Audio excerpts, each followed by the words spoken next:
What's going on YouTube? We're back at it for part 2, Solo Act 3 Nightmare Guide. Now we're just going to get straight into it. We've already had the deck in the previous video for part 1. If you haven't checked that out, I'll leave a link to it down in the description below. But the deck we're utilizing is described over there. You'll use the same deck for both parts of this. Very simple. Now this first mission, A Friend in Need. Generally the very beginning of it, I like to just kind of speed my way on through. Get straight to that crematorium as quick as possible. As you'll notice, if we don't clear things out, everything's going to be clear ahead of us. That way, we can just get this part over with. But after we get out of the crematorium, we'll be able to loot around, get to that toolkit room. And at the same time, obviously, before going into this, you're going to want those 2 pipe bombs, those pain pills, and that toolkit. Now, when it comes to the crematorium, fairly simple. As soon as you open the door, you've got a constant horde coming right behind you. You want to check all of these little, I don't know what they're called, but freezers, essentially. But at the same time, you want to run back. You want to hit this door before anything. Sometimes, or generally, it's going to be in this back room somewhere. Sometimes it'll be on the left. Generally, there's somebody laying there. They'll have the key card that's going to be necessary for you. But at the same time, you could find things like those basic cards or copper in general, which can be helpful going forward. Now, on this run, I believe it wasn't back here. Sad enough. It's one of those moments. Sometimes they won't be back here or in that morgue. They'll be in one of those 3 rooms on the side. You may need to use a pipe bomb at this point, but we've got 2, so you're going to be more than capable of making it on through. But sometimes it is good to just move through each one of these rooms and get as much copper as you can. But as soon as you find that card, it's generally a good idea to just book it on out, throw a pipe bomb off to the left or the right, and then make it on through as quick as possible. And I believe above this will be in the funeral home. Now, sometimes you will find cards like that. This is why we generally run the money grubbers and the copper scavenger. It's going to give us the capability of grabbing cards like that are going to be beneficial for us. Now, rezzing the bots isn't going to be the most important thing, but that 50% use speed can be very beneficial for us. As you'll notice right there, boom, we're just opening things as quick as possible, using things as quick as possible. Finding those random cards can be extremely beneficial, as well as giving you the possibility of gaining some of your later cards in your deck earlier on inside of the run. So that's why it's a good idea to take it slow in certain portions. Look around, look through the buildings. You can find these just about anywhere, and they can just help the run tremendously. But by this point, we'll be able to just slowly push on through, making it through, clearing out anything that's going to be there, get to the toolkit room. And another thing to note, as soon as we get over to that parking lot, you'll want to kind of like back down at those stairs right there and kind of pull as many as you can. Avoid hitting some of those alarmed cars, but if you do hit one of those alarmed cars, I'd just say book it for the safe room. It's going to be off there on the left, but it is a good idea to kind of look through all of these cars and gain as much copper as possible, and the 2 rooms off to the left. But now we're going to skip forward and go straight into the next mission. Now, when it comes to making the grade, you want to buy up 2 toolkits at the very beginning for the simple fact of being able to open the first alarm doors that are always going to be there. There's going to be no common infected behind them. If you hit them, obviously it's going to be another horde. If you can deal with that and you don't have enough copper for a second toolkit, you could still make it. You could obviously just hit that door and run back to the safe room, not have to cost yourself that $350 or whatever it costs for that extra toolkit. Say you bought up a team upgrade, didn't have enough left over to get those 2 toolkits. You're definitely going to still need one for later on, so you don't want to just waste it on that door. But if you can get 2 of them, it's going to make your life a bit easier. And pretty simple to just move on through and clear each one of the classrooms. Be able to loot up as much as possible, gain anything that could be beneficial for you. We're going to skip forward now to the node portion. Now, once you've cleared all the classrooms, gotten all the loot you could possibly find, you're going to have to start hitting these nodes. And there's going to be one secure location that's going to be perfect for you while in solos, and that's just right next to the main node, right back here. Everything's going to funnel towards you. You're not going to have anything bum rushing at you. Now, on the right side, as we're looking down this hallway, there will be a sleeper generally on that wall, so that's something to note beforehand. Take care of that before possibly a bot gets hit by it, or you possibly get hit by it. But from this position, the bots are going to be amazing auto turrets. You're going to be able to clear everything. You're going to be able to dump as much ammo as you need possibly, and you'll be able to clear each one of these nodes very easily. Minimal damage, if any taken from this strat. Very simple. You're going to be able to make it through this with no worries at all.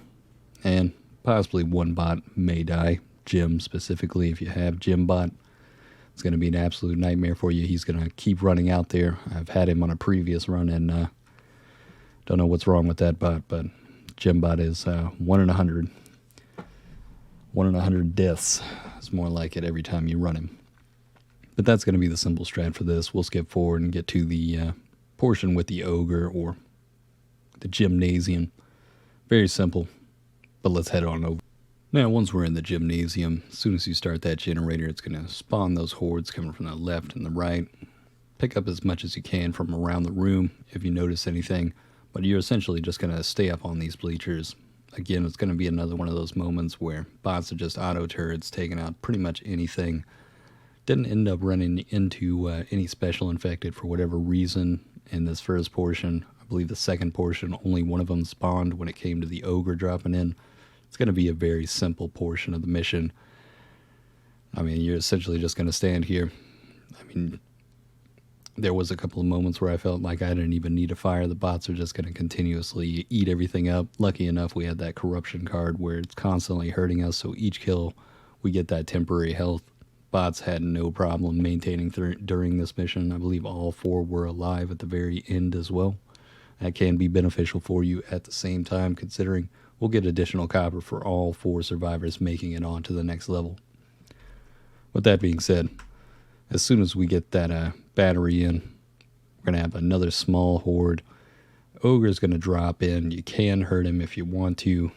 Like I said before, only 1 special infected, but essentially as soon as we're done with this, or at least those bleachers far enough out, you'll pretty much just wait for the ogre to drop in, and it should be available for you to just jump on through. And from this point, we're just going to speed on through. Avoid some of those sleepers. You definitely don't want some of the bots getting hit by those sleepers, or yourself. If there is an incoming horde out of nowhere, it could be problematic for you. It could slow you down, could have one of those moments where it blocks some of those sleepers that you can't see. But like I said before, very easy. Just run it on through. The next mission can be a bit more difficult, but let's head on in. And when it comes to the road to hell, you can get a boss mutation on this, and each time I generally got a hag, which can be very problematic for you, especially on this mission. We want to kind of take this one slow, go at our own pace with this, try to gather as much copper as possible, and in general, you don't want to have to waste those pipe bombs until the very end. Sometimes you will have to throw them beforehand, but generally you may only need 1 pipe bomb when it comes to the final portion of this, when we have to run through different gates that are calling different hordes at different times. This was the one of the missions that gave me the hardest time with this. As soon as I passed through this, it was a 1 run on the final one, and we'll give you the strat on that here in a minute. But that being said, if you do have a hag on this mission, I don't know if a breaker or an ogre can possibly spawn on this mission, but I kept getting a hag each time I ran into this mission. But if you have that 1 burn card, Slippery When Wet, gives everybody on the team the ability to break out. This can be extremely beneficial for you on portions where you even have a hag. Even if on other missions, if you have a hag on that mission and you know it for a fact, it's possibly one of those corruption cards that's not the boss mutation. It's just a corruption card with the hag, or the fog that could have the hag in it as well. With that card, Slippery When Wet, the bots will be able to break out of things, which is extremely beneficial for you, utilizing them as that meat shield, and the one that gets swallowed up by that hag. That hag, as soon as he swallows them, they break out. The hag will just disappear. He'll run away. He won't deal any more damage, but there'll be a horde every time anybody alerts the hag or the hag swallows somebody up. So having that 4th bot, or that 3rd bot, is going to be extremely beneficial for you. When I did this without that burn card, it was a lot harder. The hag just kept rolling in and then throwing another horde on top of us, and at a certain portion in this mission, we'll have a different horde timer going on, and it will be in unison with that hag showing up as well. So you're going to need to kind of move a little bit quicker, and it's always going to be possibly, I don't know if it's a random horde type each time, but I got Tall Boy Horde each time. And I'll tell you right now, Tall Boys in a small confined environment is not going to be your favorite horde type to be rolling in, especially on a very short minute timer. But we'll get you on how to or get you through how to move through that horde timer as quick as possible and avoid it at all costs. You may still end up having to deal with one of the hordes, but you won't have to deal with more than one of them. At this point going forward, we'll skip to that point right now. Now, once we get to the portion where we're going to have to find 3 different files in order to get through the doorway, to get to those 3, or I believe it is 3 gates at the very end, where we'll have to call each one of them to open it up, incoming horde each time. We now have the corruption card added to our list, where a tall boy horde is going to come about every minute to a minute and a half. And it can be very frustrating, as well as being on top of the hag. Now, I got a bit lucky here. The hag will spawn down this little hallway here. For whatever reason, he seems to get stuck down there, and I still end up having to deal with the tall boy horde. Now, if you do end up rolling in, you got that hag on the corruption card, you could just push on back, kind of give yourself some space to breathe back there, hopefully just avoid it. For whatever reason, he just kind of kept standing there, not really doing anything. But if you do alert him or get him to notice you and start following you, at some point he's going to call a horde and he's going to swallow somebody up. But lucky enough, we've got that slippery when wet. But as you notice, the timer's starting to tick down. I'm not in a great position right here. I don't want to have 4 different tall boys all around me at the same time in front of that hag, so we just kind of pushed back. I knew there was a grenade back here, so we'll just utilize that at the same point. Well, one thing I did notice is that some of the tall boys that'll spawn with this won't have the same modifiers as if you had a monstrous tall boy. For this one, I believe bruisers were armored and had that extra damage resistance, but the rest of the tall boys are similar to what you'd see at the very beginning in Act 1, with none of the corruption cards buffing them. Very easy to throw down. I actually wasted a grenade on that one, but you can see how the bots are just immediately melting them. Whereas compared to that monstrous tall or bruiser right there, got a bit more health to him. Gonna need to take a bit more damage, but as you notice in the top left, we've only got about another minute.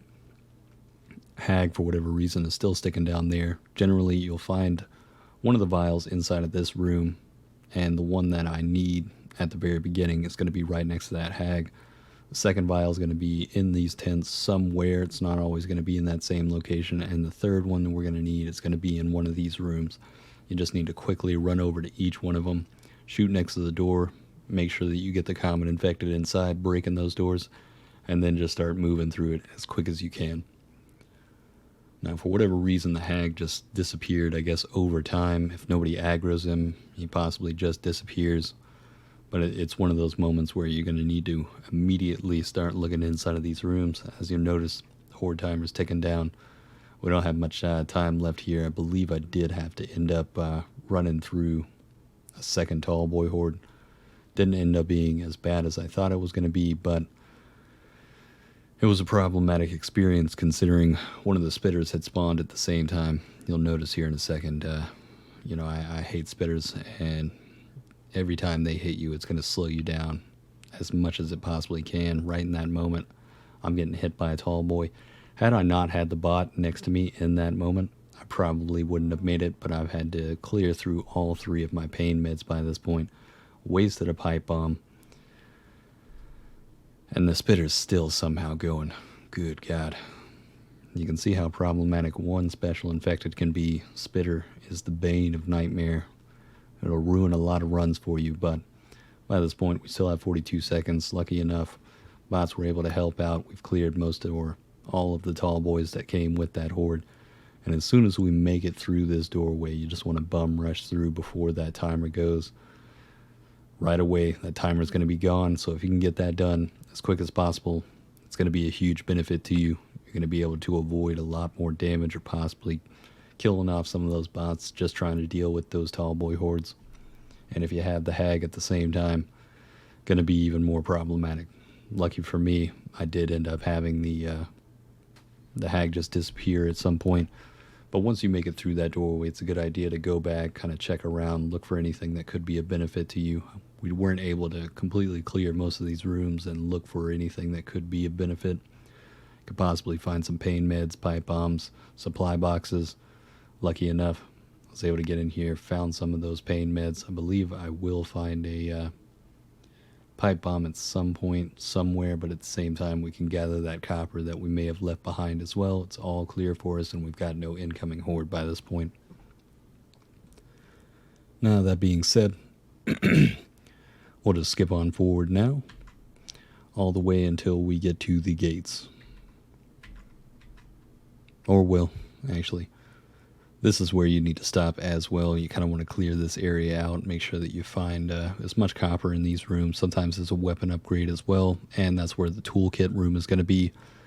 Now, if you're a bit low on health, there's going to be that healing station inside of the toolkit room.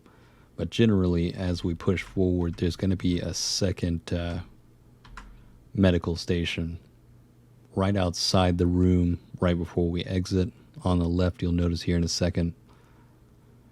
Right there, we've got a secondary one. I wasted 400 copper when I could have just used an additional free heal. Very frustrating. But at the same point, if you have those bots really low on health, you can ping that health station. And the second you ping that, they're going to go up to it and they're going to start healing themselves. Sometimes you'll have to ping it multiple times.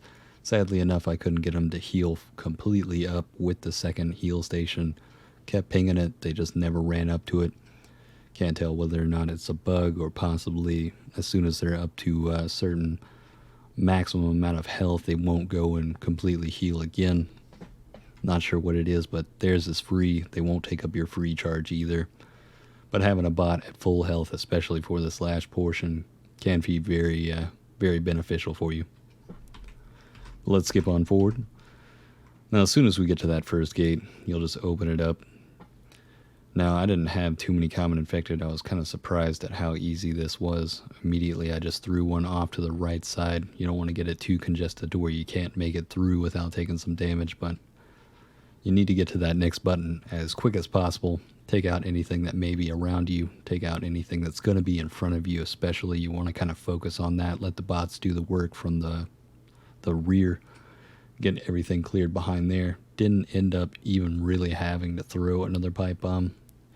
I could have just saved it. I don't know what they've done with this mission. This used to be excruciatingly more difficult, more pressure to it. Maybe the solo version is different. But as you can see, very easy by the time you get there. We had all 4 bots alive. We've got that additional copper. Now, let's get into the final mission. Now, on the final mission, I chose to go with 3 pipe bombs and pain meds. Obviously, you don't want to get a defib or a toolkit for this. You want that stun gun just in case anything does grab you, but we're essentially going to be running this very quickly. We need to be constantly moving. We don't need to be sticking around dealing with any of those special infected or common infected. That's why I chose to have the pipe bombs on me. I also did find one of those card boxes where I was able to buy fire in the hole. So it was a huge benefit to me. As soon as I threw one, I gained 20% to that movement speed and 20 temporary health. Not always going to have that, and it's definitely not necessary for you. It can just make things a bit easier for you at the same time. But with those pipe bombs, you can kind of keep those common infected off you. But all we're going to need to do is move as quick as possible to each one of these nodes. They're very weak, take minimal damage. You could easily take out 3 of them if you had the right angle, but not always are they going to be completely open to being or out in the open where you do hit very easily from one specific angle. But as you can see, very simple to take out one of them, and then we'll just kind of kite around, move around some of those special infected, common infected. As soon as we blow them open, there's going to be more than a few of those special infected and spawning around the map as well. Kind of got to bob and weave through most of the action that's going to be going on. Sometimes turn around, gain a little bit of that stamina back. Now, the ogre can be problematic at times. If you've dealt with him before, you obviously know he's got quite the aimbot with that ball of meat. If you notice that thing coming, try to shoot it out of the air as quick as possible. Sometimes you can get it done, but not always. But with the damage that we have here, it shouldn't be too hard. Even if you're just using the Uzi, it's not going to be too hard to get that done. But as you notice, we're just going to be constantly moving. Some moments we'll have to regain that stamina a bit, have to make a note of that at times. But even from a distance, we'll be able to hit that final node after we take the other 3 out. And now we're already on to the final one. The most problematic portion of this is going to be once all of these are gone, you're going to have to deal with that ogre. Now we do have 1 pipe bomb left here, but we're still going to have to open up one of those crates. It's where that 50% use speed from that 1 card that we bought up was extremely beneficial. But we'll grab up all of those T5 grenades, and all we have to do is hit him once. As soon as you hit him once, he'll be forever increased with the damage. You won't have to continuously keep hitting him with that. One of those lucky moments I was able to get that meatball before. Got to look out for that, especially by this time. But even from a great distance, you'll notice we're able to melt him fairly quickly, even with just this blue Uzi. I mean, the many times you probably face that ogre, that damage is feeling quite right there. But by this point, you're going to need to do a bit of kiting. As you notice, something was spitting behind me. I can't remember if it's a hawker or something else. Generally, I wouldn't say go for the bots. I did pick one of them up just to see if it was going to help me. But another one of those moments, had the trees not been there, I would have needed to shoot that down. Here and there, we will kill a few of the special infected sometimes if they're just getting a bit too close. Possibly if we have no stamina left, we need to turn around, deal with whatever that issue is.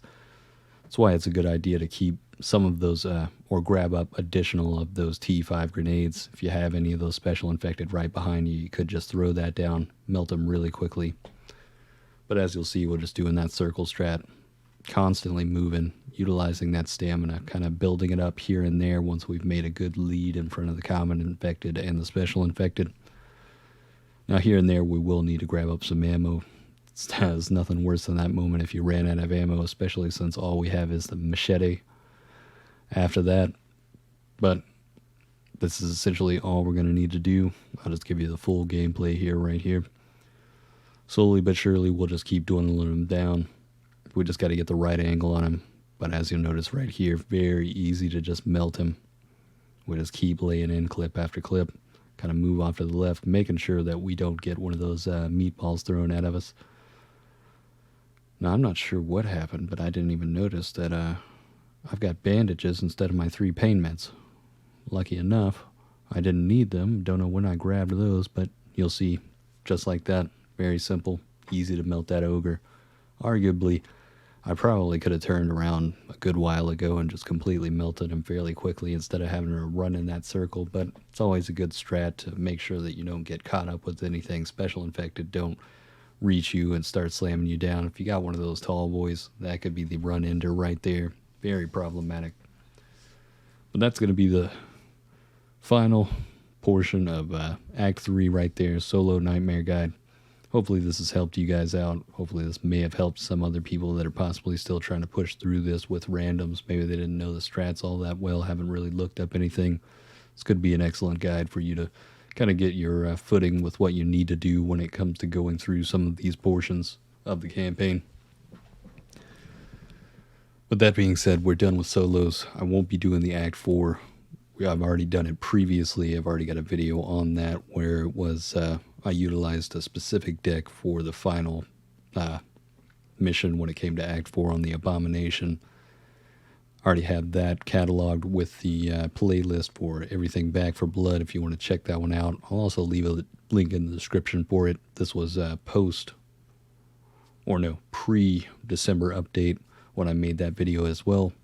It's going to be it was an absolute melter then, and it's going to be even more an absolute melter now, considering some of the damage of the special infected, or the health of the special infected is decreased now. They'll have a much easier time with it, and it's still going to have that huge punch when it comes to DPS for soloing the Abomination. Now that being said, we'll be working on some different deck ideas in the coming days as well. If you'd like to catch that live, hit the link in the description, follow me over to Twitch. I'll be streaming this for quite some time right now.